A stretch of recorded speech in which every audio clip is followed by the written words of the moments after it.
of the conclave.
Right, ladies and gentlemen, allow me to please welcome on stage the Honorable Minister of External Affairs, Dr. S. Jaishankar.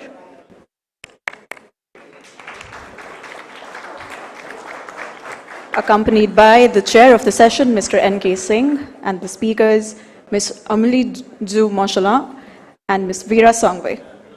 Mr. Singh, over to you.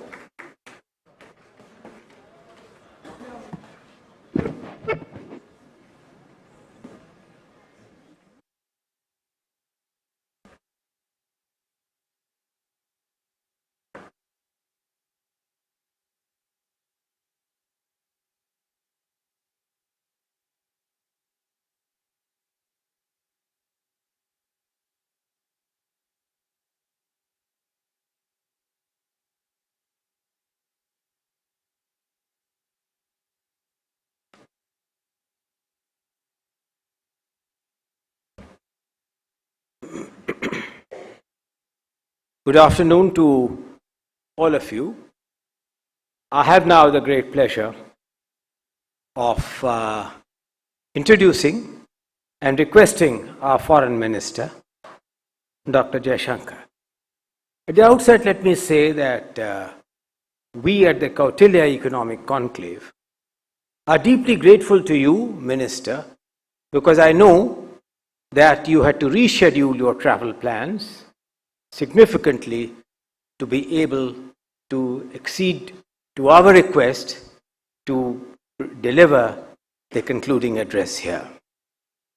Let me begin after that thanks to say that the theme of today's session, overall theme, is navigating a world on fire. You have been, Minister, navigating the world, and therefore you would have witnessed for yourself the complex ways in which the world is on fire in terms of geopolitical uncertainties, in terms of uncertainties on food, fuel, and whatever are really the predictable ways we determine investment and trade flows. So in the light of this, and going back to something that which you know very well, that this is the Kautilya Economic Conclave, and I did not realize that it was Kautilya, and some of the more seasoned scholars here will realize it was Kautilya and not the Prime Minister of the United Kingdom who had once said that on transboundary issues, Kautilya, writing in 300 BC, said that on transboundary issues, there are no permanent enemies, there are no permanent friends, or even permanent borders, strangely. There are only permanent interests, and everything must be done to secure these interests. This was 300 BC. So, welcome, Minister, to this world of complexities for this Kautilya Economic Conclave on the broad theme of navigating the world on fire. So, in the light of this, how do you believe, as part of your opening comments, India is seeking to maneuver its own self-interest, given all these conflicting things in terms of the great uncertainties, power rivalry, and so on, and the fragmentation of multilateralism? And what are the diplomatic lessons that we are therefore learning of this world which is on fire, and we are seeking to navigate this to our best advantage? I request you, Minister, to first make your initial comments before we follow it up with subsequent questions. Minister.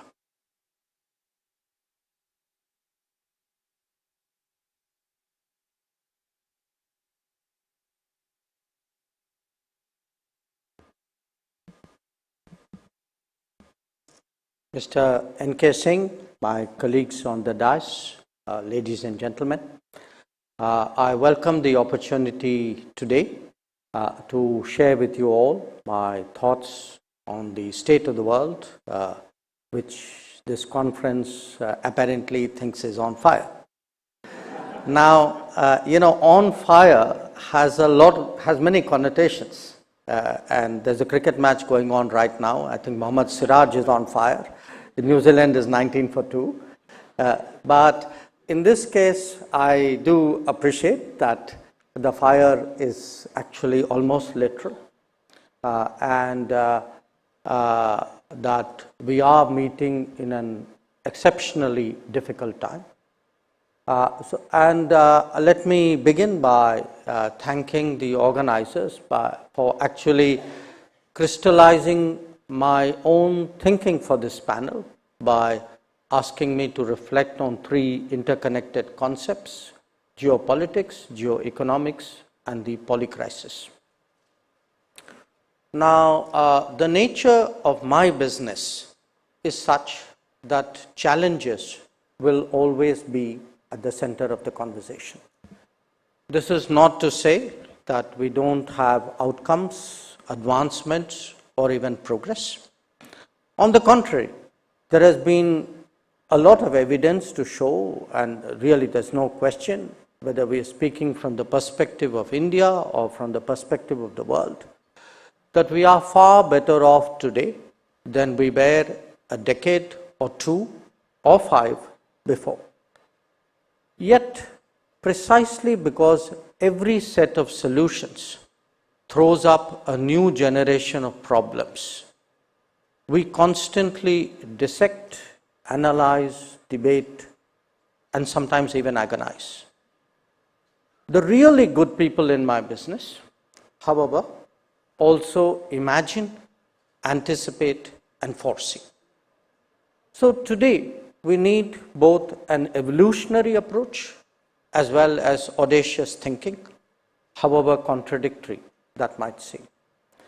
And the reason for that is the churning on multiple fronts that the world is going through, not merely simultaneous stresses, but many with a clear potential for structural change, and at the same time, the overwhelming compulsion to ensure stability or at least mitigate catastrophes as the process of change unfolds.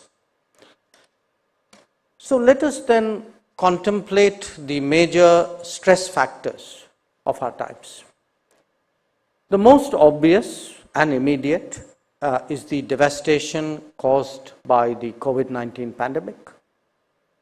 Long COVID is not just a medical condition, it is even more a social and economic damage that many societies are experiencing, and one has to look to the extent that they can be rectified.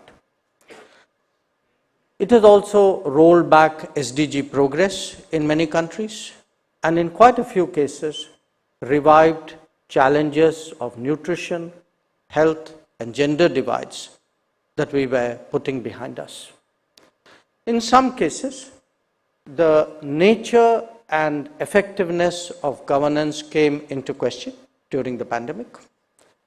Moreover, as supply chains started fraying, national insecurities emerged sharply and have actually continued to influence our thinking even after the pandemic. And not least, the inequities of globalization were on stark display during the pandemic. Vaccine apartheid was its most graphic manifestation, when some nations had 8 times the stock of their population, while others just next door waited for their first vial. A second contributor to volatility is conflict in a globalized world, where consequences spread far beyond the immediate geography. We have already experienced this in respect of Ukraine. The ripple impact of what is taking place right now in the Middle East is still not entirely clear. Now, these particular cases may be headline news, but in different regions there are smaller happenings whose impact is not inconsequential. In the domain of violence, there is also the less formal version, if you would, that is very pervasive. I speak here of terrorism, which has long been honed and practiced as a tool of statecraft. The basic takeaway for all of us is that given the seamlessness of our existence, any expectation that conflicts and terrorism can be contained in their impact is no longer tenable. A big part of this is clearly economic, but do not underestimate the danger of metastasis when it comes to radicalism and extremism. No danger is too distant anymore.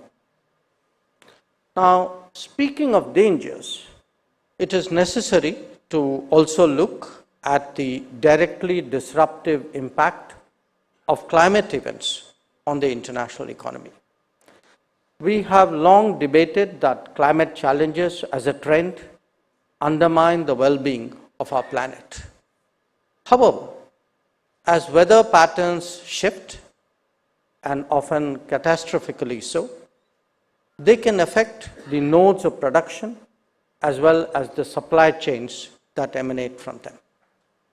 Given the increasing frequency of such weather happenings, this is now a risk that we need to build into our calculations. The working of the global economy has itself added to the concerning side of the ledger. The last few years have witnessed rising debt, often resulting from a combination of imprudent choices, unwise borrowings, and opaque projects. Market volatility has been difficult for smaller economies with a narrow trade basket to handle. Those highly exposed to tourism or remittances have experienced the consequences of slowdowns very strongly. International financial institutions have not been able to respond adequately, whether due to paucity of resources or lack of priority. Underlying all these concerns, however, are actually the structural deficiencies about which we can no longer be in denial. Since the Second World War ended and decolonization proceeded, we have actually seen a broadening of economic production and consumption across geographies.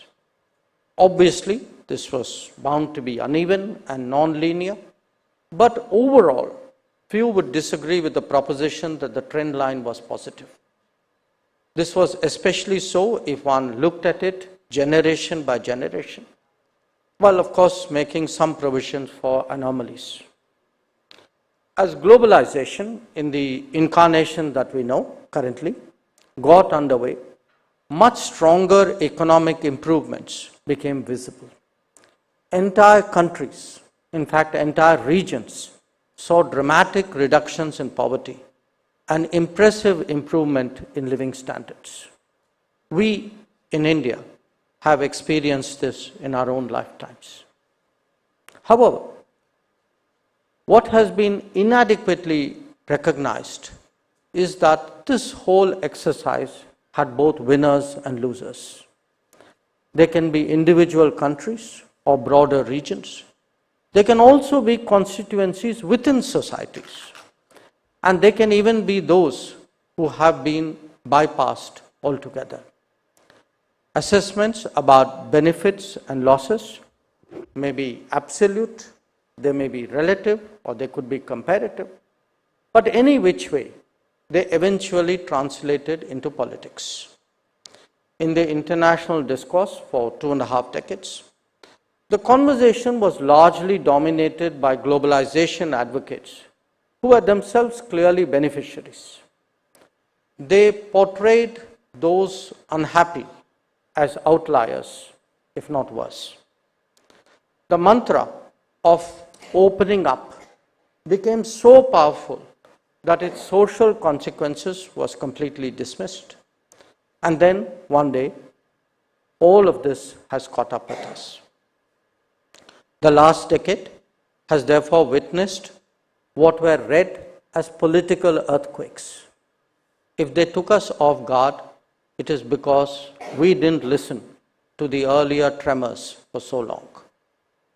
Now, my intention is not so much to dwell on the past as to caution that this is a continuing, possibly even intensifying process.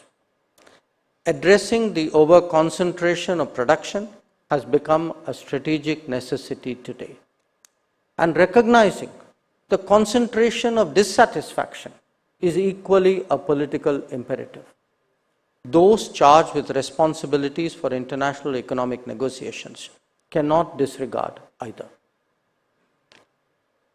Part of the problem that we are all grappling with is that the reality that a substantial segment of the global economy is no longer market-based.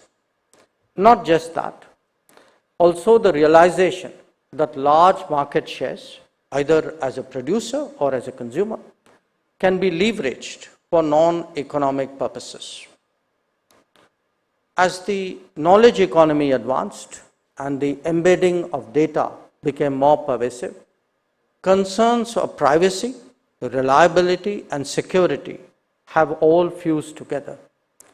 This has not happened overnight, and the truth is that the world sought to keep international economics to business as usual as long as possible. But as the last few years have brought home, and the COVID has really been a wake-up call in that regard, that is no longer tenable. We are rapidly entering an era of artificial intelligence and must think beyond Westphalian economics and factor in political sociology of production. This means that for all of us now, there has to be a sharp focus on how to create more resilient and reliable supply chains. It mandates a greater emphasis on trust and transparency in all facets of the digital domain. Important and admittedly difficult as both endeavors are, they are still only the building blocks of a larger re-globalization that must be attempted for our common good. We are all aware of the animated debate in the last years about decoupling, including its merits and its viability. Given the enormity and the intensity of globalized production today, the viability issue itself sets to rest the question of merit. The conversation has therefore shifted to de-risking, where the focus is narrower and the goals presumably more achievable. Much of this discourse takes place against the larger backdrop of big power strategic competition, and therefore does not do justice to the interests of the rest of the world. Even if we put politics aside, There is a powerful case today for de-risking simply because the current levels of economic concentration are just too high to be relied upon in difficult times. After all, we saw that during the COVID pandemic. Additional engines of growth will not only provide multiple options, but also expand zones of prosperity and of demand. The democratization of globalization would help grow its support constituency and accelerate economic rebalancing that has come such a long way already.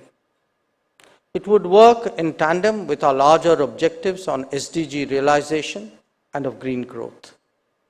We may therefore think of it today as a kind of portfolio management rather than imbue the entire process with unnecessary geopolitical connotations. Apart from our collective commitment to enhancing global economic stability, it is also necessary that we take into account the imperatives of strategic autonomy. The COVID experience essentially challenged many beliefs and assumptions about the working of the international community. National behavior, with rare exceptions, turned out to be far more self-centered than we thought we were.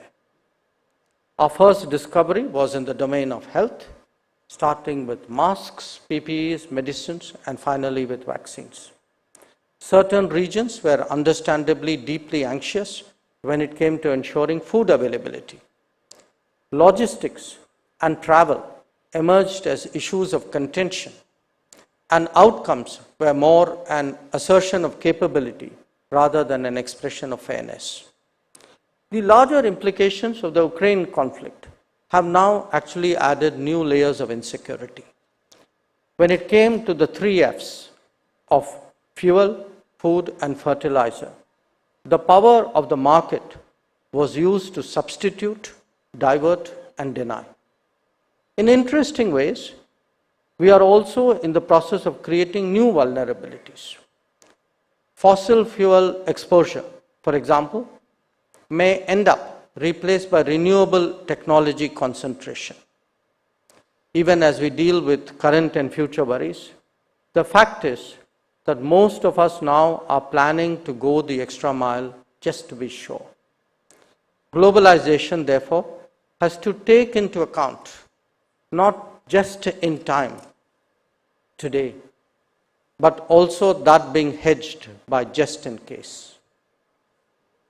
Another change that should be recognized is in the dispersal of power and the reordering of the global hierarchy. The most powerful nations are comparatively not as powerful as they used to be in the past. Middle powers have started to come into their own. At least in their particular region, they sometimes have more clout and definitely more skin in the game than those distant. We have seen this clearly in the Gulf. We are now seeing it in the Middle East. In different ways, it is happening too in Asia and Africa and Latin America. We, in South Asia, are also more aware that solutions have to come from within. Whether it is the first responder operations in the Indian Ocean, COVID-related assistance, or the economic support that we gave to Sri Lanka, India is clearly adjusting to this new emerging architecture. Having presented this larger picture to all of you, allow me to share a few examples of how India is responding to evolving geopolitics, geoeconomics, and polycrisis. I do this through 5 examples. 1. By refocusing the G20 on growth and development and highlighting the distress of the global south. And this we did by also sponsoring the permanent membership of the African Union. 2. By itself participating more intensively in global value chains. Make in India and make for the world, as well as production-linked incentives are notable features. 3. Investing in critical and emerging technologies, including through transnational partnerships. A more vigorous Indian presence in the semiconductor domain is one expression, the rollout of its own 5G stack another. A fourth example, reimagining and redoing our global commitments to make them more contemporary. The Quad stands out in the Indo-Pacific, and the I2U2 and the IMEC in the Middle East. Even established relationships need refreshing, and I have just been discussing that in the last few days in Singapore. We are looking at global hubs. We are looking at more mutually beneficial FTAs. We are looking at deeper engagement with Africa, at greater development partnerships. We currently have it with 78 countries, and preparing for a larger footprint. And finally, getting ready for the global workplace through stronger education, more skills, enhanced quality of HR, and mobility understandings. We believe that a combination of a knowledge economy, a digital existence, and demographic shifts provide an extraordinary opportunity. So, once again, I thank you all for the opportunity to present my views on this subject, and I look forward to the discussion. Thank you.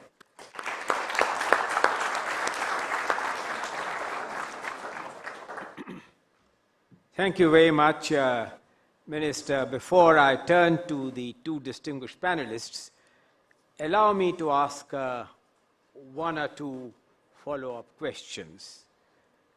You did per se mention about some of the notable features of the G20 presidency of India.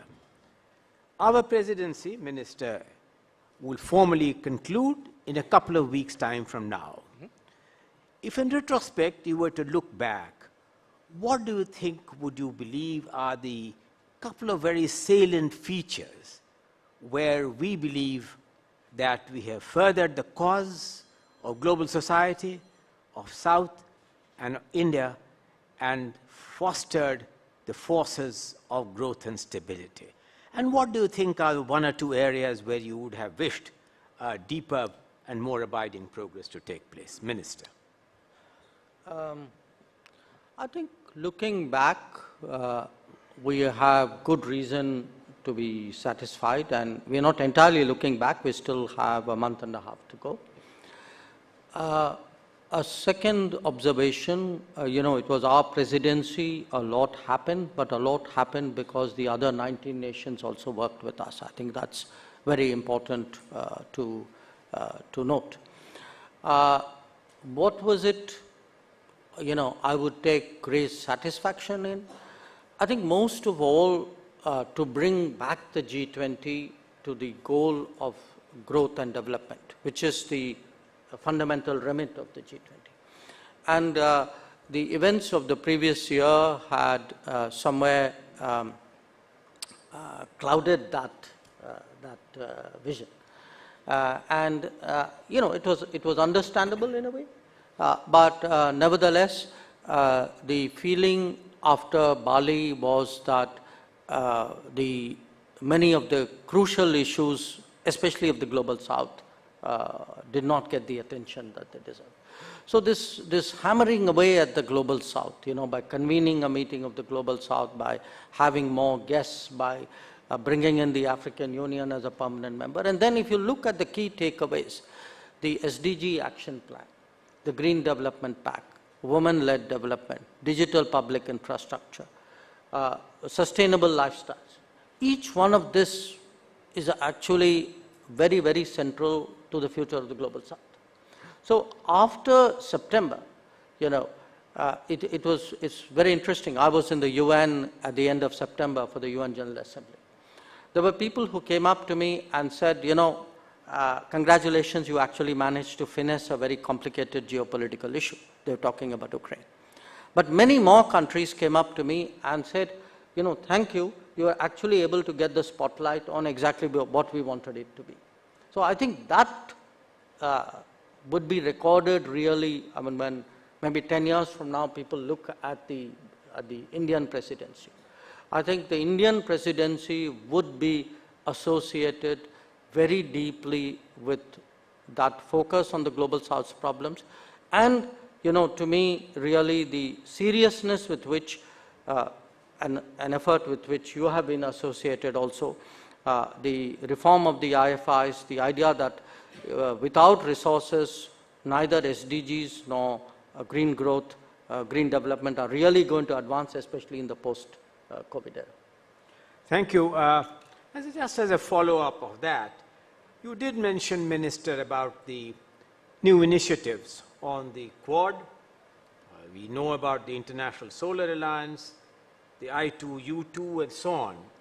Do you believe that these sub-kind of non-multilateral type cooperation can be blended together in the persistent Indian belief that multilateral systems of cooperation are best designed for global good, and the efforts and the interests of the South countries are best served in a multilateral framework? How do you see a reconciliation between these kinds of sub-multilateral institutions with a broader march towards strengthening multilateral institutions?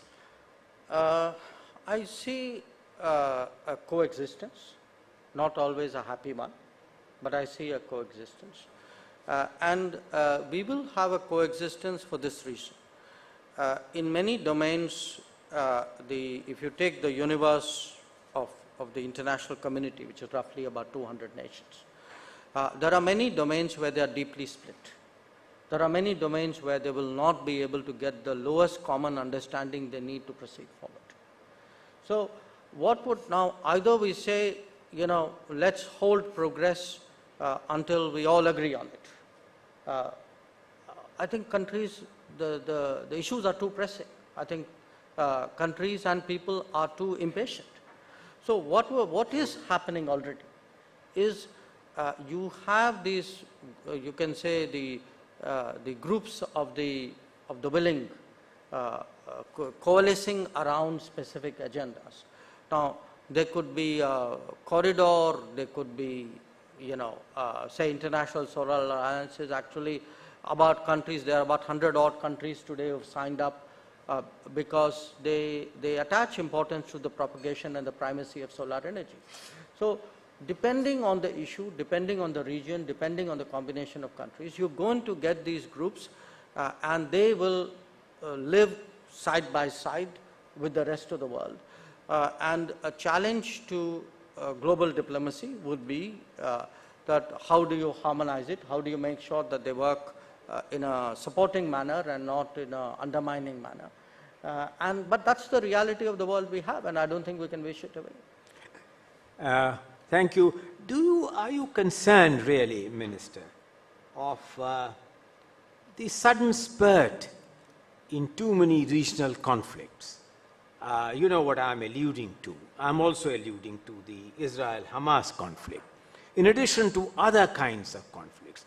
Do you find this sudden spurt on account of the fact that the world is getting away from a unipolar, a bipolar world into accepting arrangements which are somewhat more disaggregated and somewhat more plurilateral? Unipolar world is distant history. Bipolar world was even more distant in the bipolarity of US-Soviet Union. And I don't think US-China will really end up bipolar. I think there are too many other, as I said, too many next-rung powers with sufficient clout and autonomous activity and regions of their own dominance and primacy for that to happen. So, to my mind, actually, a lot of our analysis needs to overcome a kind of the burden of past constructs, which often shape us. We are artificially imposing that on a particular situation. The reality is, at one level, yes, we are far more globalized, but we are also, as I said in my remarks, I mean, if you look today at what is happening in the Middle East, a lot of it is actually, in a sense, the activities are intrinsic to the Middle East. If you compare it let us say with 1973 or 1967, they're very different.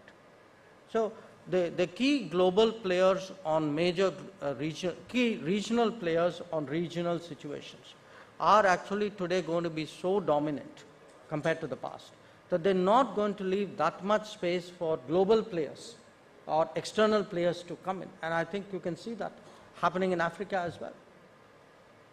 Thank you. I now have great pleasure in requesting Ambassador Emily Monchelin, former economist, former minister from France, to make some opening observations or make some comments.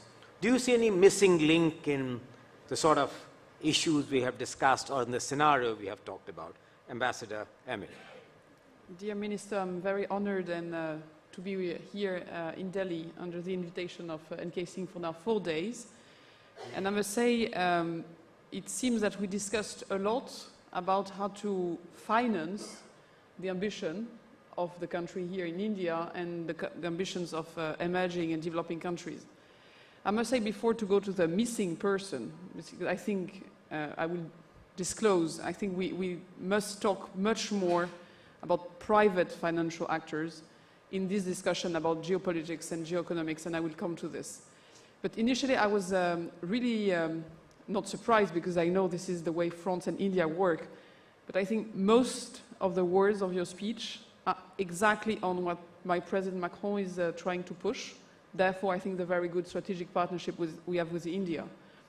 My president and my country believes very, very deeply that we should move with those who want to find solutions and avoid all the dividing elements, features, all the very expected, unanimous consensus globally that will just delay action in face of the global challenges we face.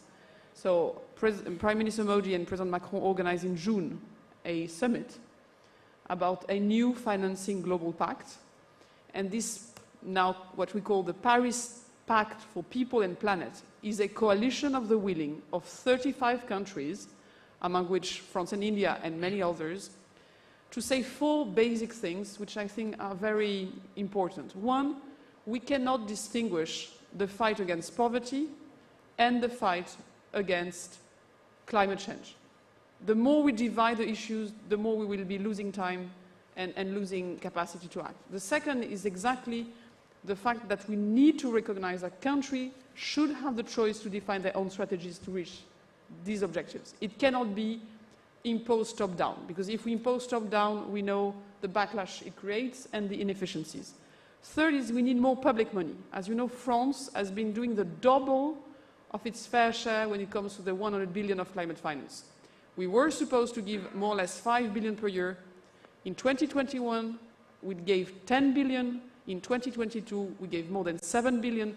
So we're doing our bilateral part. But we are very frustrated because the multilateral part is not working as it should. And therefore, we support very actively the MDB reform, the more resource, resource mobilization. And then I'm coming to the 4th point of this pact, which is private sector mobilization. I'm very surprised that after Nick Stern and many officials present the numbers, saying to reach the amounts we need to mobilize 500, 600 billion of private finance, along with guarantees, along with grants, along with concessional finance. There is not more people trying to work hard on how we will reach this 500 or 600 billion of mobilized private capital to reach our goals. And here I'm, just giving you 3 examples of things we should, I think, collectively, with India, with experts, with economists all around here in the room. One, we should avoid creating any new instrument not using financial leverage. I give you an example. There are some global vertical climate environment funds where you take €1 of a European taxpayer, you give it to the fund, you have the management fees, you have inflation, and maybe one day India will receive 60 cents. We much prefer schemes where we give $1 to a fund, who then raise $5, and then come to India not 60 cents, but $6. So we have to use the power of financial markets, of financial leverage, to multiply the flows of bilateral and multilateral support. If we do this, it's 6 times more, 10 times more private money, which is a kind of blending that will arrive in emerging and developing countries. The second thing is, I said to N.K. Singh, Larry Summers and himself wrote very important reports on MDB reforms, Volume 1, Volume 2. I would urge us to write a Volume 3, which would be, do we have the financial regulation we need to do what the Volume 1 and 2 are asking us to do?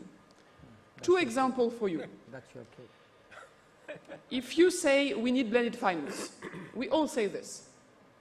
Today, the post-2008 financial crisis regulation has not even imagined what blended finance is. So the very day you do a blended finance instrument, when you import this instrument on the balance sheet of a European, an American large bank, Basel III rules will tell you, oh my God, this looks like securitization. So you have a huge liquidity coverage ratio call. You have to block a lot of money because they look at the product as if it was, these mortgage-backed securities in the US when it was not actually balanced. Another example is a lot of the UK regulation, or the European regulation, now created arbitrary barriers for OECD savings going outside OECD. Very concrete. You invest in infrastructure. Whatever the rating of the infrastructure, if it's an infrastructure project in the OECD, you have to put 25% of capital charge on the insurance company. You invest in the same project in India, or wherever outside OECD, you have to put a 49% capital charge. So look at Latin America. Colombia is in the OECD, 25% capital charge. Uruguay is outside OECD, 49% capital charge. It makes no sense. So what we call here is, can we look very carefully at the unintended side effects of this financial regulation, which is very good, but is having a lot of consequences. And my last point, NK, and I'm finishing here, credit rating agencies. Credit rating agencies have to be brought around the table, not just to look if the reforms we're pushing for MDBs will have an impact on their ratings as MDBs, the famous AAA of the Asian Development Bank, of the World Bank, and so on. But we need to have them in the room because we need them to better consider the rating of the projects for private investors who invest alongside the World Bank and the MDBs. One example. Today, you have MIGA protection or you don't have MIGA protection. The private segment of the investment gets the same rating. And the rating you get is usually the sovereign rating. So whatever we invent, we are putting money, public schemes to protect the investment, to have guarantees, to have first loss, to have guarantees upon default. If you look at what S&P, Moody's, and others are doing, this part gets the same rating, which is a sovereign rating. So we have to work with them so the reforms that you and others want to implement, that we support, to have the full effectiveness. Not only we have to have a fit-for-purpose financial regulation, just to review the very technical points. It's very geeky, it's very technical, it's not very politically appealing, but it's essential if we want to achieve what the minister was saying, a growth agenda that serves development in a way which is not divisive globally. Thank you. Thank you very much, Emily, for those valuable comments. I now turn to you, Veera. Given your vast experience, not only of development process and dynamics in Africa, given your experience in the multilateral institutions, and the fact that you have written iconic pieces along with many others, some of whom are in this room, like Amar and Nick, on the issues of climate financing, do you, with this experience, how do you see the current scenario, and whether the climate goals and the geopolitical goals are at a conflicting point when they would not be able to meet the kind of expectations which are necessary in your study to meet the expectations on climate financing? Veera. And in addition to this, if there's any other point on which you believe after hearing the minister you would like to make any comment or observation, please feel free to do so now. Thank you, thank you. I think the minister started with talking about the world is on fire was our definition. I mean, if you actually think about the fact that the world is on fire and the assumption that we will go into many more polycrises, and so we will start seeing new and different alliances, does that mean that at some point we all become allies? And I think most recently of the United States and Iran in an oil scarcity environment beginning to sort of come closer together. And so your comment from Cordelia in 300 BC on permanent interest becomes an important one. Now, if we agree that growth is a permanent interest for everybody and getting out of poverty is a permanent interest, and we start from that as the place to go, then almost irreconcilably we must agree then that that new growth strategy has to be something that's global and that we will all come behind it. And that's the first point. Thank you very much for bringing Africa into the G20. In Africa now, the conversation is, yes, now we're in the G20, what do we do? And how do we go around that? And I think that prior to the Indian G20 presidency, there was always a question about, what does one really get out of the G20? And I must say that the really skillful management of the G20 process by the Indian presidency has actually probably reignited interest in the G20. I think the work that was done on MDB reform, which I was honored to be a part of, that is led by NK and His Excellency NK Singh and Larry Summers, was, I think, a proof that there was a focus on development. There was a focus on how do we finance this development. We have spoken about the need for $2.4 trillion to do the climate financing part. 1 trillion should come from, minus China, 1 trillion should come from external financing, which essentially means donor contributions. But if you look at IDA, donor contributions to IDA have been going down for the last 10 years.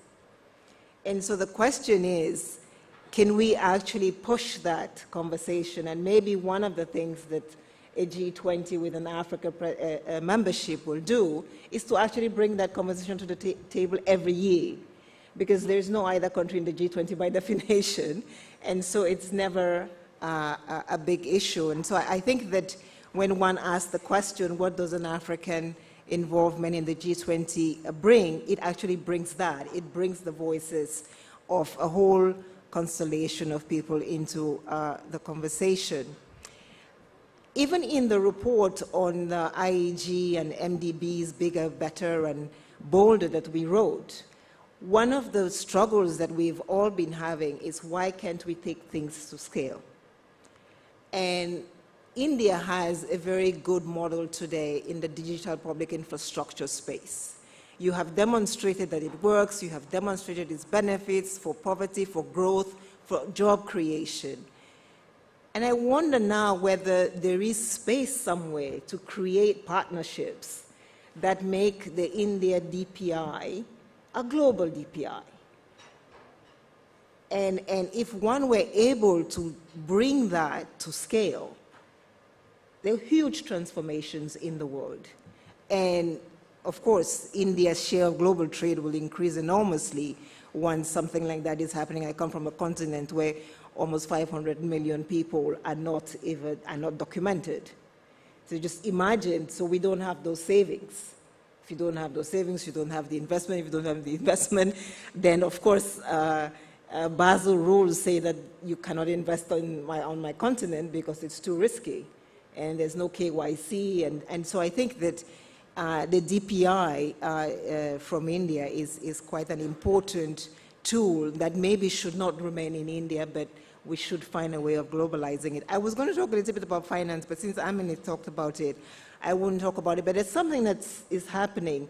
As we work, and we wrote the report on the IEG, we are all now saying guarantees are the best thing, and it's very important to do guarantees. But I think we need to step back a little bit and also ask whether in the guarantee framework, we should guarantee local private sector. Because today, the guarantee framework only guarantees foreign private sector, which means that a Tata industry in India cannot get a guarantee to do an investment in India. And so there is an almost inbuilt bias for almost, I would say, Western investments in emerging markets. And I think we need to begin to change even the institutional architecture around funding and investment for development. Because we don't grow local investment, and as we know, because there's so many crises, every time there's a crisis, foreign investment and capital flight become what we talk about. And so I think that as we do that, we can maybe open and create more room and more space for trade. And finally, on the climate, this is my last point, on climate, as I said this morning, I think India really holds the sort of ground zero of the climate conversation. The world is looking. The world has watched you lead with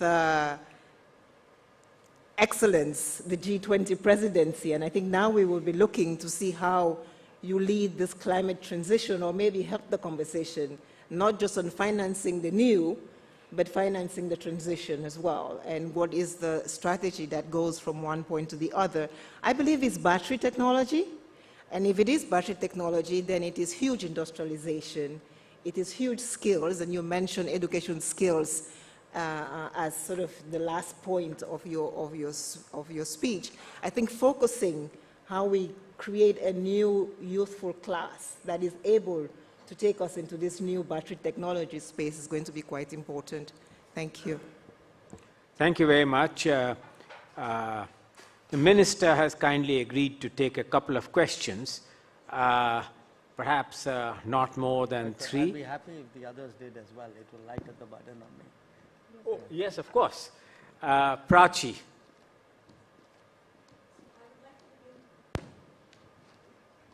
Maybe I have a question. I can ask a question in time.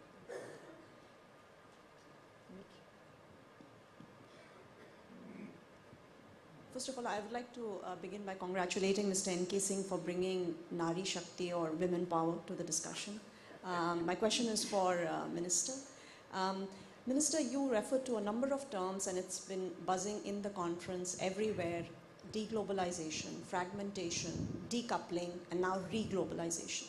Despite all this, if you actually look at the data, trade, international trade has been remarkably resilient, globally and including for India. So, if you think about it, have we really overestimated, the risks to trade globalization, or, how do you address this disconnect between the rhetoric and the facts? Thank you very much. All right.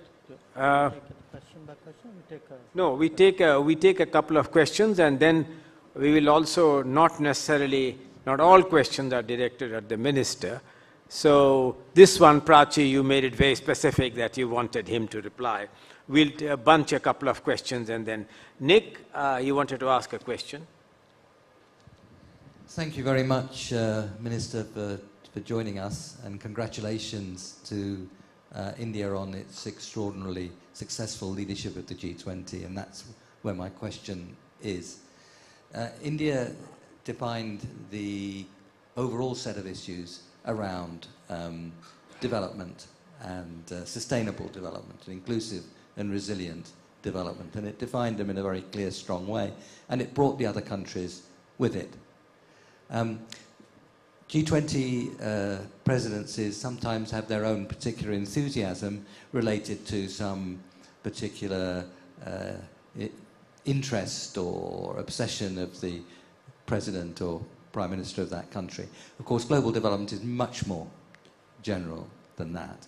So the question then becomes how that's taken across into the next G20s, and the continuity of this redefinition of the agenda, including, of course, around the financial issues on which Amelie and Vera spoke so well and clearly.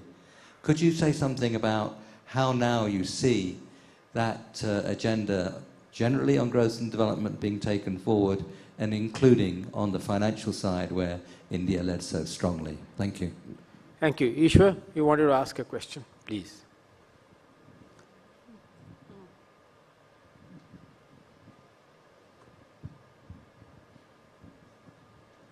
Notwithstanding the vast expertise of Dr. Sangwe and Minister Monchala, this is a question about India to Minister Jaishankar.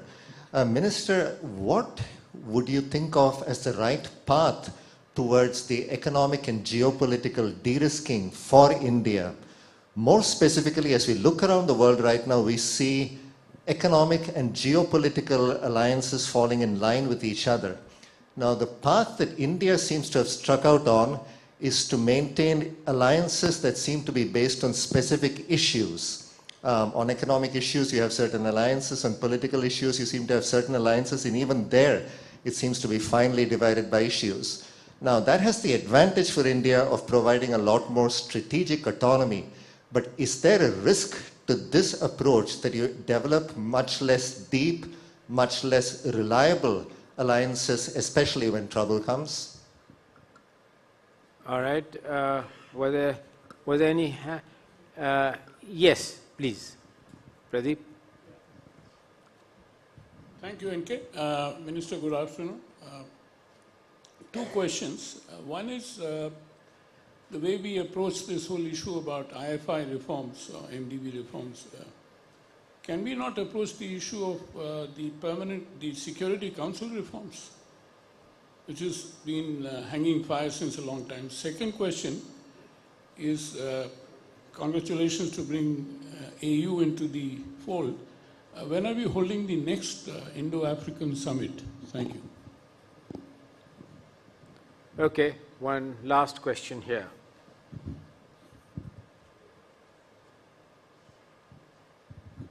Yeah, thank you very much. A question would go to the whole panel. How would you see the strategy to address the new collective climate finance goal that is scheduled to be finalized next year? What should be the steps to do in the next 12 months? Which alliances to forge? Thank you very much. I think that let's begin with the last question, since it was addressed to all members of the panel. And Veera, why don't you take the first shot at this last question?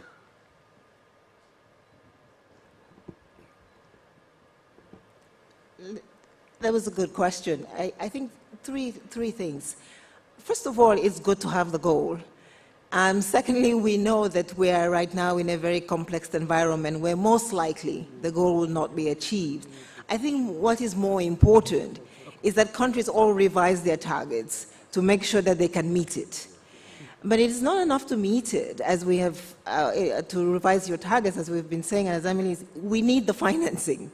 And if we cannot provide for the financing, then the goal becomes, I think, an empty objective. And so the only way that the goal makes sense is that we have the financing to back it. And that's why the IEG report is so important in saying, you know, let's see whether we can pull together all the resources that are needed. I mean, right now we have $130 billion of development finance to finance what is, we say, a climate and a world that is going to be on fire. As an international community and as the G20, don't we really believe that 390 billion will be good enough to do that? Because that's the number we're asking for in the IEG report that you asked for. And it's not that big of a jump, 390 billion to, you know, do the 1 to 5 scale to a trillion. I think until we get that, we can never be able to say that we will meet the targets of that goal. And that's why, one, it has been very important that the Indian presidency asked for the report. Now we have the numbers. The second thing will be we need to find the resources, commit them, disburse them, and then we must get the private sector around the table to get us the Okay, Evelyn, do you want to add anything to what Yes. Vera said? Not to contradict any of the words, but I think if we want to set new goals, we have to be extremely lucid on our capacity to meet them and therefore to organize a system so as the goals are out reach, because if not, if they're out of reach, I think we lose a lot of credibility. So one, we have to see how we make the financial flows going again from the OECD to the non-OECD world. And if we don't manage to do this at scale and with the right speed, most of what we have been discussing here for 4 days will be extremely difficult to achieve. I agree with Vera. We need to look at how we guarantee more risky investment in domestic currency from domestic investors. And the third point, which is a link to the question about Nick, continuity, I think we also have to be very lucid on the diversity of challenges. India has a challenge around coal. Brazil has a challenge with forest. Europe has a challenge with a lot of the way we produce high-intensive production and our lifestyle and our housing and so on. So we need also to be able to differentiate. Because if we sum money with so different objectives to fulfill, at the end we have the impression that we merge things which are totally different in the nature of instruments we need, in the speed we need, in the timing we need. Last point, just want to say that France supports the revision of the UN Security Council for many years, and we are here a supporter of India. Thank you. I think that logically takes us to the next set of questions. And I think that both you, Vera, and Evelyn, and just Nick, all three talked about the continuity part of the G20. But the fact remains, Minister, that by its very definition, the leadership of the G20 is an annual process. It's a rolling stone. And in a rolling stone, how does one ensure that with each year some moss is gathered which doesn't roll over and is in some ways nourished? The core question is the continuity aspect of a G20, even though the leadership is annually rolled over. Minister. Rolling stone is one description. I think a relay race might be a good one as well, which is that the baton is handed from one runner to the other. And relays work when you practice a lot, because mostly you screw up when you hand the baton over. That's where it slips. So one of the good things about the G20, and this has been our experience, and I'm sure Amitabh would agree with me, you start working on the G20 a full year before you actually get to be president, and you remain associated with the G20 kind of running for a full year after you've handed over. So this whole Troika concept actually is to my mind very useful in ensuring that that rolling stone or the relay team works smoothly. So I would say if one looks at the issues going forward, and that's where I want to add a comment in a way to the question about financing, where are the resources? Because at the end of the day, that's the crucial question, that's the issue that we were grappling with, that's really what your report is focused on. And look at the irony of it. At one level, we all say with utmost sincerity that, the planet is facing a crisis. It's actually facing an existential crisis. Now, imagine you don't have the money to come up for an existential crisis. So either it's not existential, or you don't have money, or you don't know how to make the two meet. Now, we have seen, and I mean no disrespect here, we have seen that there have been occasions where actually resources have come on the table. They can come on the table for a conflict, or mitigating a conflict, or responding to a conflict. I do feel that it's crucial for the G20 leadership, perhaps more than the G20 leadership, to actually keep, I think the rhetoric, the messaging, the sense of the strength of purpose is very important to reiterate if we actually need to get the resources. And to my mind, some of what I heard from my fellow panelists actually have the answers. If the financial flows, the private sector financial flows are going to be restricted to your own catchment area or your own comfort zone, you got a problem. If you are too risk averse or your practices are too antiquated to leverage or to multiply, I think you got a problem. So how do we change our way of working? How do we deploy resources more innovatively? Because if one looks at it, let us say every decade or even half a decade, there's no question we are all taking climate change much more seriously than we were 5 years ago, 10 years ago, 15 years ago. So how do we translate that public concern? I mean, there are a whole set of countries today where actually climate is almost the determining political issue. Governments, political parties are elected or not, sometimes depending on what their stance is on climate. So given the intensity of the issue, given the global awareness, given the fact that we all recognize today the resources is the crunch issue, I think what we have started off in Delhi, it would be very much our hope that this continues through Brazil, carries on to South Africa, that we don't really take our foot off the gas pedal. And gas pedal is not the right word for climate change, but whatever. How do we keep that going? I'm kind of... Thank you. I think that there were some other questions. Prachi, what was the specific question of yours? No, I remember her question. Please. Okay. Now, her question essentially was, given the stability in global trade, international trade, when people speak about decoupling and de-risking, etc., it's not happening in reality. I mean, if you look at the reality is extraordinarily stable, and the rhetoric is very, shall I say, different. There is some truth in what you're saying, because at the end of the day, a point which I myself made, which is, I do think that global, especially global manufacturing today is so deep, it has such a strong, it's hardwired so strongly. There are certain geographies which have made it such a speciality that it will be very difficult to change it. I don't think you should look for a quantitative answer. I think you should look for specific domains.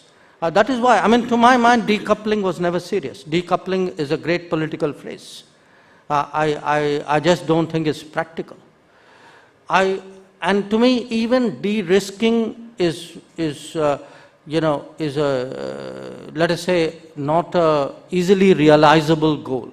But if you look at certain specific domains, if you look, say, for example, at telecom, I think the last 5 years has seen a huge change where the global, where market shares of companies are concerned, where, who is comfortable with whom. I think we are going to see this to some degree as the EV industry unfolds. I think you will see it in critical emerging technology. So you're still going to have very much a continuity in terms of basic manufacturing and basic trade. But I do think critical areas of it are going to get distanced, and especially, as artificial intelligence becomes much more central to our existence, and therefore it's all about data. And it's all about where data is generated and who processes it and who deploys it. My sense is you're going to see a distancing that is coming. So I do predict that it will not be what it is today. Well, thank you very much. I think that you have answered all the questions, but Minister, I cannot let you go without asking. I have Ishwar's question. Ishwar, but you are de-risking, you have dealt. No, I had his, no, he had a very interesting question. Okay. His question was, if you do these hedges, and he recognized we do some economic hedge and a lot of political hedge, one of the risks of hedging is you're really caught between two stools.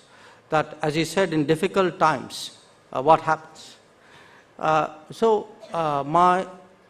think it's a very serious question, and there's historical data, even in our own experience, to show the risks of hedging or ambivalence or, shall I say, not aligning at times in difficult situations.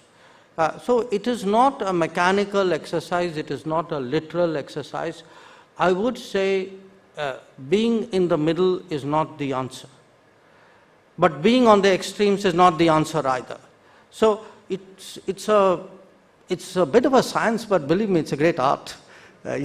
How do you actually get your combinations right, the issues right, and in certain areas, how do we actually make sure that the understandings are really very, very strong. And if I were to give you a practical example today, I would point, say, to something like Quad as an example, where if I look pre-Quad and post-Quad, I think it's made an enormous difference to the degree of trust and comfort and chemistry that the 4 Quad partners have developed with each other.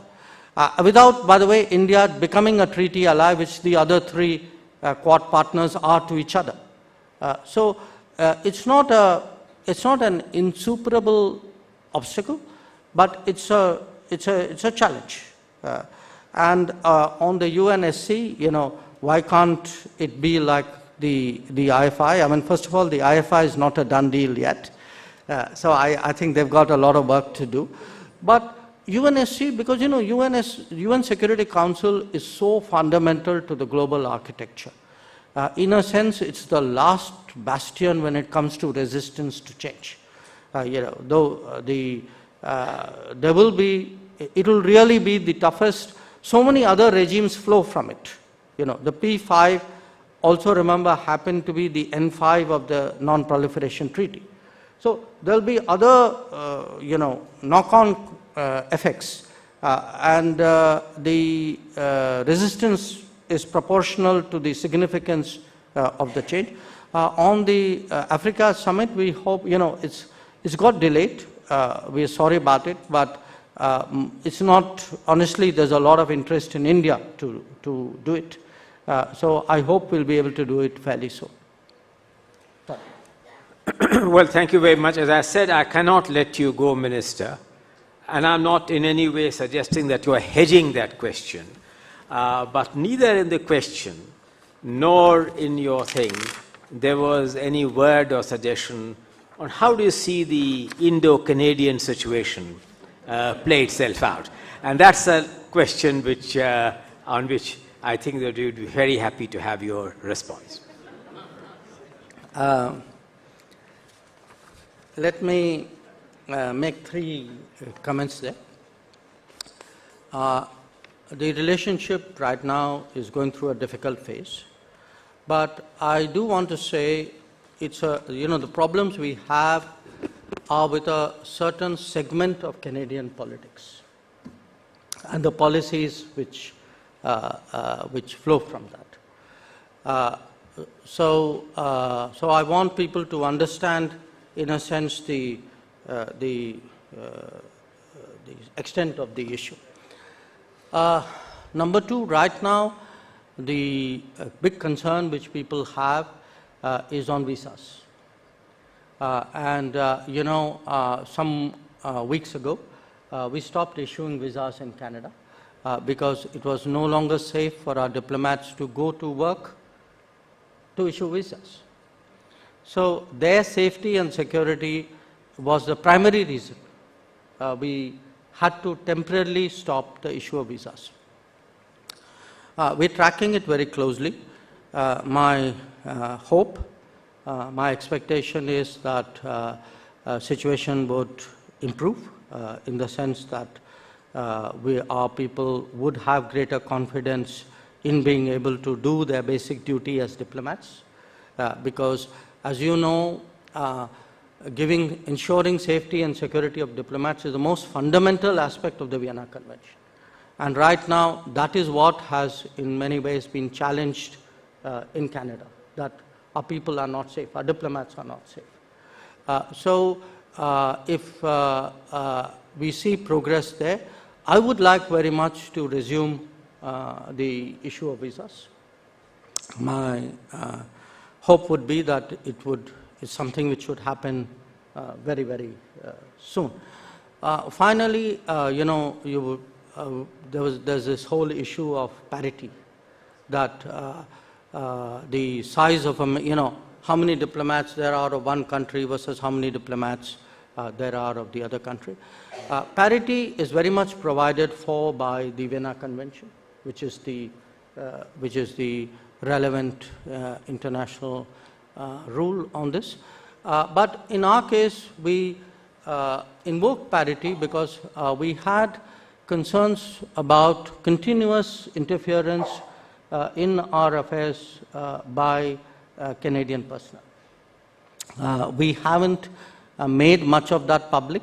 My sense is over a period of time, more stuff will come out, and people will understand why we had the kind of discomfort with many of them which we did.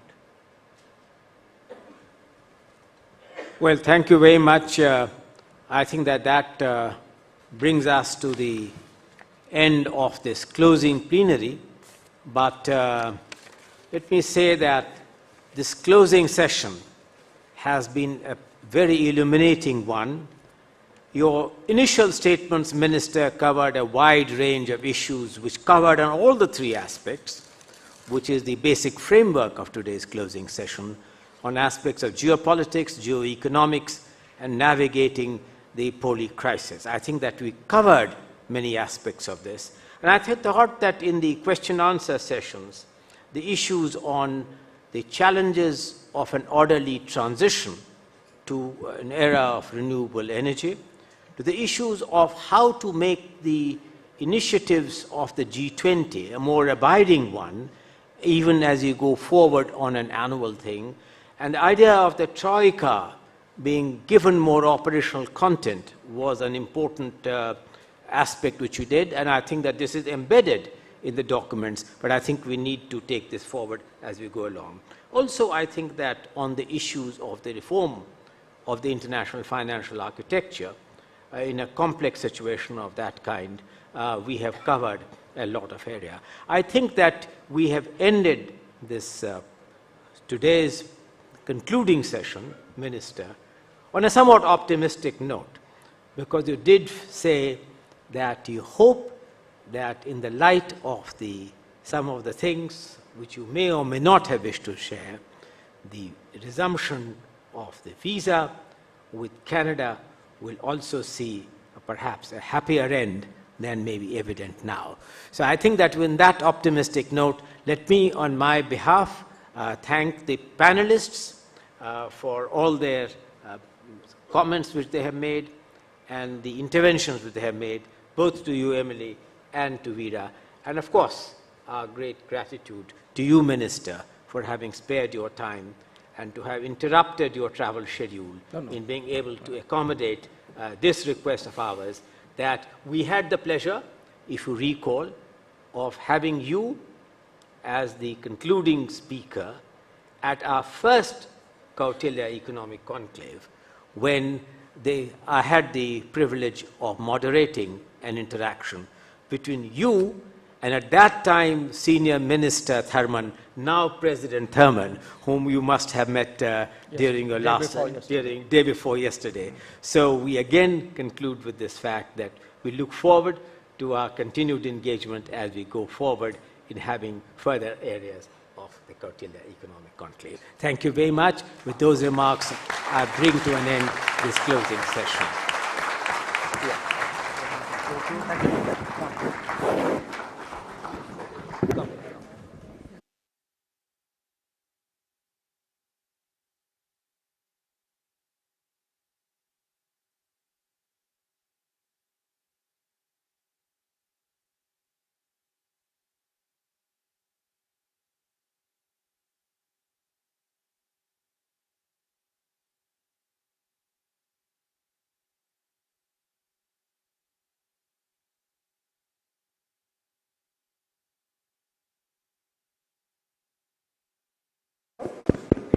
Ladies and gentlemen, may I request you all to please remain seated.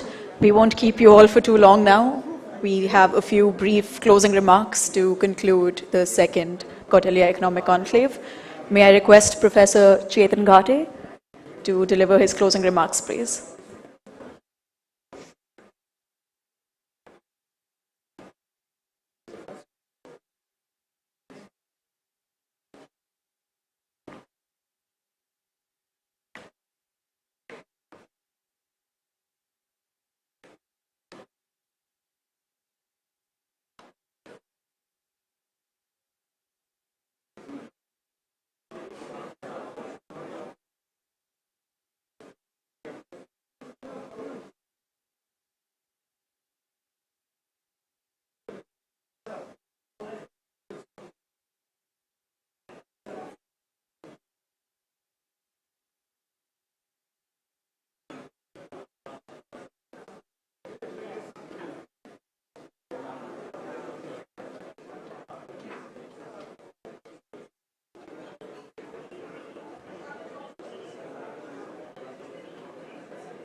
Ladies and gentlemen, may I request you all to please be seated. Professor Chetan Ghate will deliver his closing remarks.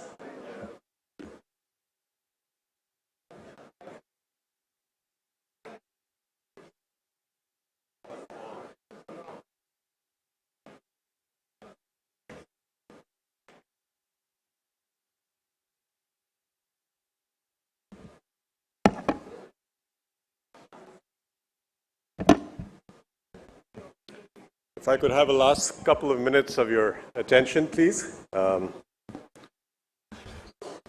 So this brings this conference to an end. It was titled as Navigating the World on Fire, and I hope this is a first step in maybe dousing out the flames a little bit.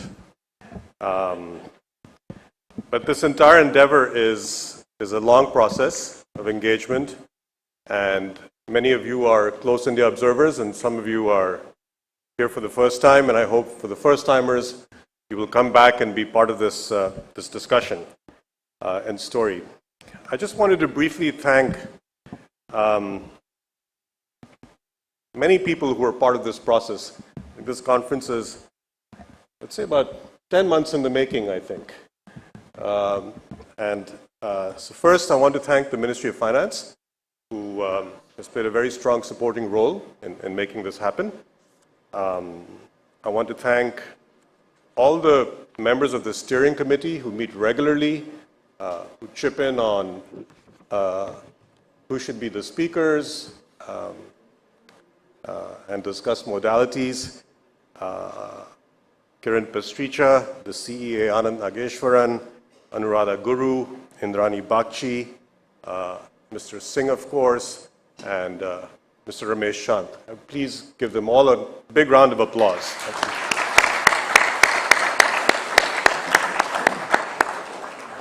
I also want to thank all chairs and speakers, because the way we did this was once I had thought of the program broadly in my head, I knew the chairs had much better capacity to fine-tune the details of the session. So what I did was I asked all the chairs to help in constructing the session paragraphs, which a lot of them did very assiduously, and that sharpened the focus of the session rather than having people come up and speak.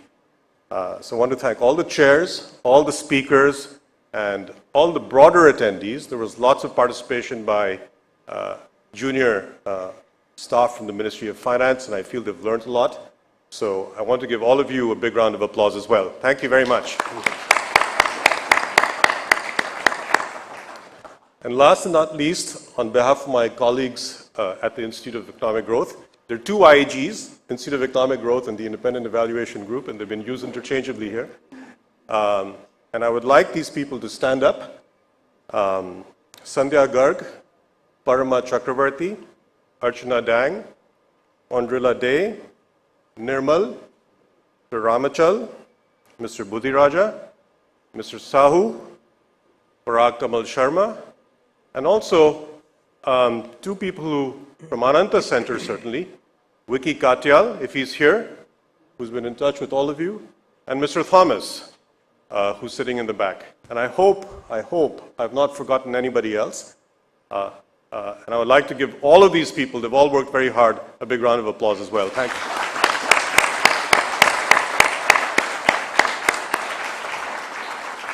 So with that, I bid adieu. I thank you all very much and look forward to seeing you next year. Thank you.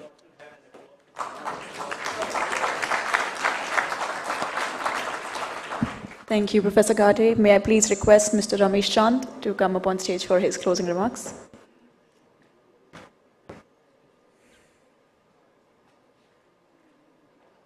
Friends, we are now at the end of 3 days of marathon discourse on issues facing global economy.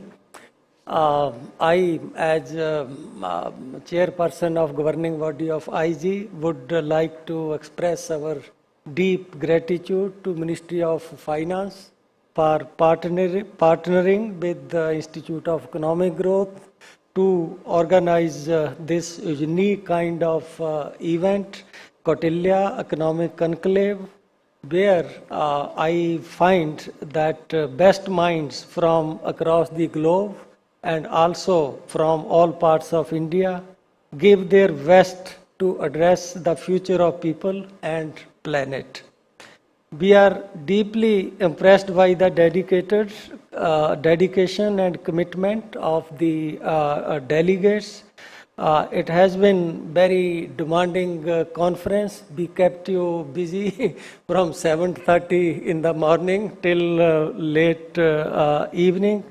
You also gave your weekend and holidays, Saturday and Sunday to us.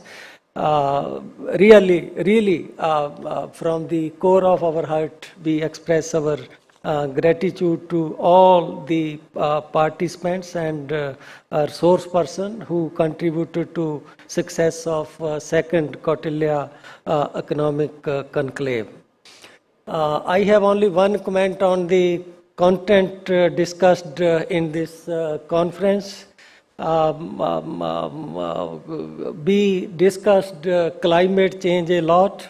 Since this was Assembly of Economists, I find that the concentration was that with the resources we can address problem of climate change. I personally feel I worked 30 years with the technology people, R&D people in Indian Council of Agriculture Research, that many problems which cannot be addressed by spending millions and billions of dollars can be addressed by technology. Same to my mind is problem of climate change. If we can bring this another dimension of R&D, technology and innovation in addressing problem of climate change, I think that will be appropriate. Often while addressing my colleague in Indian Council of Agriculture Research, because they are all scientists and there are some people like me who come from economics and policy, I balance it like this. technology and only technology create possibilities. Policies and economists only help to harness those possibilities. Then Kautilya, as you all know, was conceived by Shri N.K. Singh ji. It is conducted under his overall guidance and leadership. So he has been both a light and also an engine for organizing Kautilya. IG is grateful to him for his special love for IG. IG has a two-tier governance structure. At the top, there is a board of trustees, and first trustee, president was our first Prime Minister, Pandit Jawaharlal Nehru, and the last president of trustee before Mr. Singh was Dr. Manmohan Singh. So that was the kind of, you can say, stature of people who remained trustee of the institute, and their main role have been in appointment of chairman of governing body, and to look at overall interest of the institute and to see whether it is going in right direction or not. After Mr. Singh joined, we are grateful that he take active interest in activities of the institute, and everyone in the institute is so happy that after he took over, institute is really attaining new heights. Thank you very much, sir, for your love for the institute. I am also deeply impressed by the dedicated and hard labor put in by Dr. Chetan Ghate. All heavy lifting was done by him and his team. Writing to delegates, more difficult, making them agree, persuading them.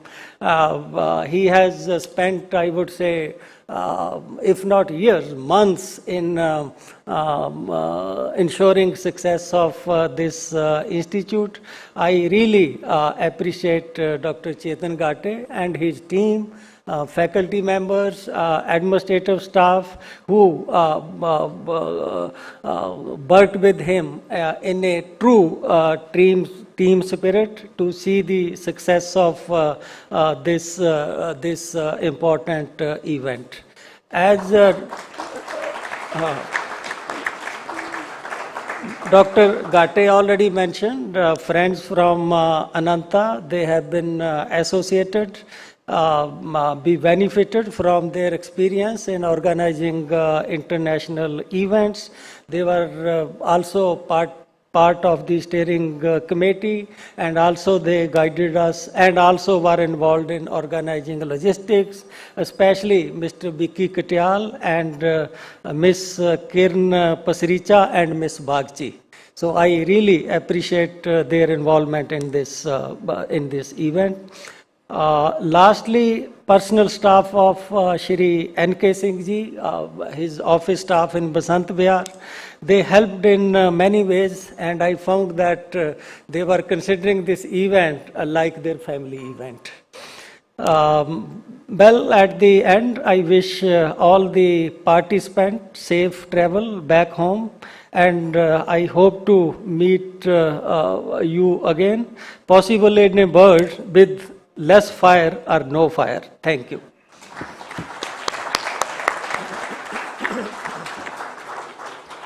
Thank you, Mr. Chand. And for the afternoon's final set of closing remarks, Mr. N.K. Singh, please.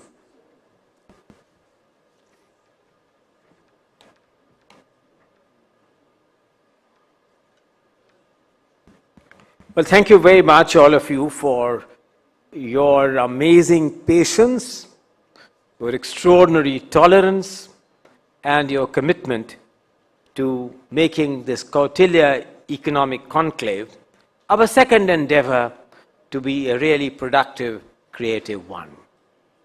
Let me add my own word of thanks to people whose names have been mentioned. Let me begin by, of course, thanking the fact that before you begin to organize any conference of this nature, the most important worry which you have is who will finance it and from where will you raise resources. Fortunately, the generosity of the finance minister, along with the other secretaries, particularly Secretary of Economic Affairs, and the unflinching faith of the chief economic advisor, who also chose to be a member of the steering committee, ensured that no such handicaps were faced. We were able to garner the best possible participants across the globe.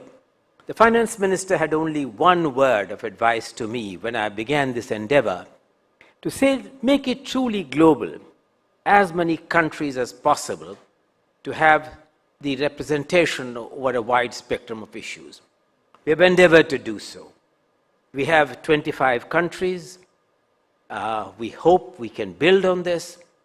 We have 14 G20 countries represented here.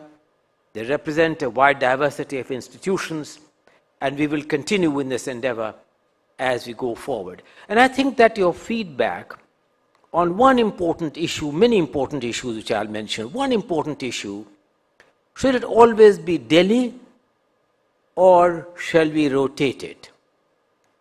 Initially, when I thought about it, we felt that could I do north, south, east, west sort of stuff in a 4-year cycle? And your feedback on this would be exceedingly valuable in enabling me to finalize the venue for the third Kautilya conference. Of course, Chetan has worked exceedingly hard, and if this time the quality of the participation and the quality of the debates and dialogues have been vastly better than what it was in our first endeavor, a lot of it, Chetan, is on account of the huge amount of work which you put in, and we are all individually and collectively grateful to you for that. Ramesh, I think that under your leadership, the Board of Directors took all the right decision, the Board of Governors, in encouraging this endeavor, and which has enabled this to happen. Your own personal team, Chetan, has had a lot to work with it. We are grateful to the staff of the Taj Palace, Nayan Seth and Subodh Bhargav, to the audiovisual team, to my own staff, Aniket, Andrew and Mehta, and of course to the overall guidance of the advisor who is not present here. But there are two people whom I especially wish to thank today. I wish to thank Indrani, who is not here. She had just left, but I wish to put on record that without her team, this would not have been possible. But of course, the moving spirit in more ways than one has been Vicky Katyal. And can I invite you, Vicky, to come for a minute? I want to have the pleasure of presenting you a bouquet for making sure that none of us faced any hassles and you had an answer to everything. Can I have a bouquet?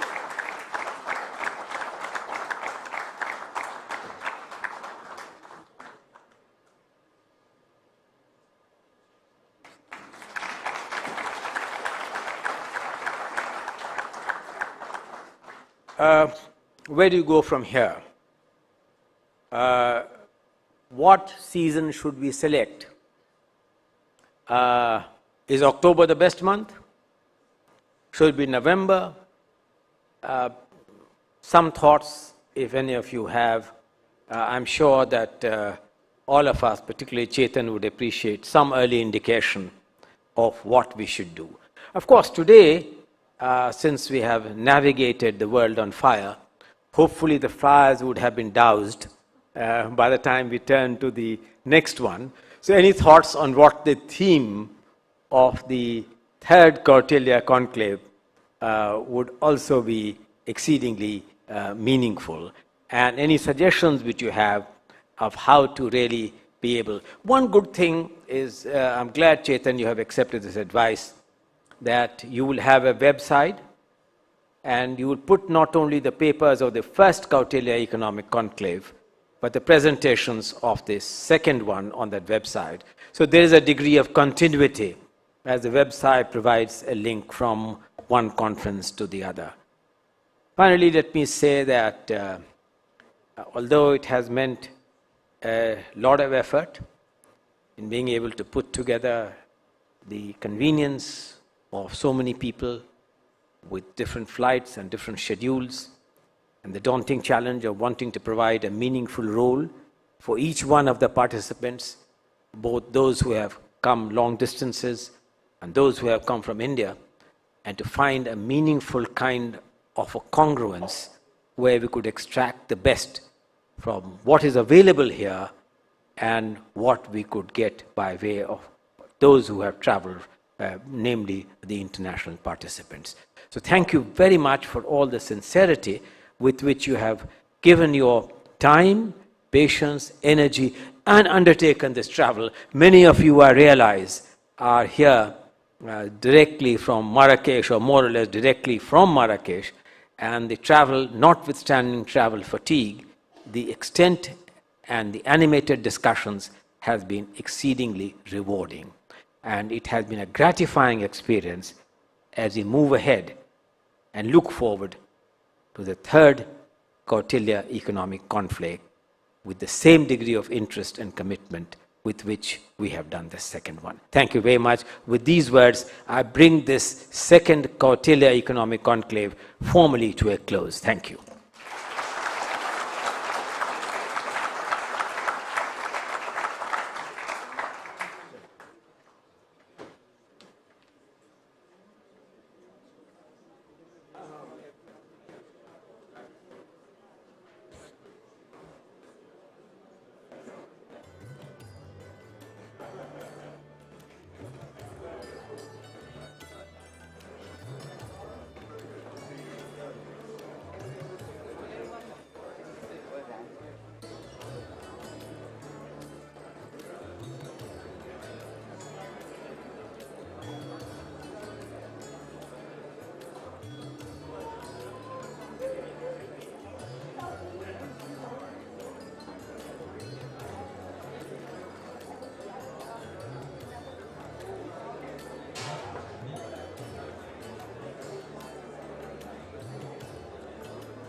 Ladies and gentlemen, we also have high tea now.